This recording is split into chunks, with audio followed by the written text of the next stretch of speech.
Le paysage est désolé et silencieux, une petite maison isolée se dresse au milieu d'une forêt dense. Le silence est total, créant une tension palpable dès les premières secondes. Un personnage solitaire, nommé Louis, s'approche de cette maison, attiré par une rumeur mystérieuse parlant de cris qu'on ne peut entendre qu'au cœur de la nuit, mais qui laisse une sensation de peur intense. La curiosité de Louis le pousse à franchir la porte dérobée. À l'intérieur, il est accueilli par un air glacial et des relents de moisissure. Chaque planche du plancher craque sous ses pas.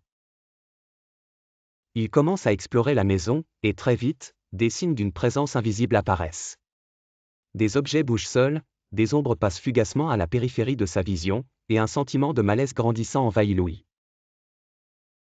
La nuit avance, et avec elle, le silence devient de plus en plus oppressant. Louis perçoit alors des cris silencieux, comme un hurlement qui résonne dans son esprit mais pas dans ses oreilles.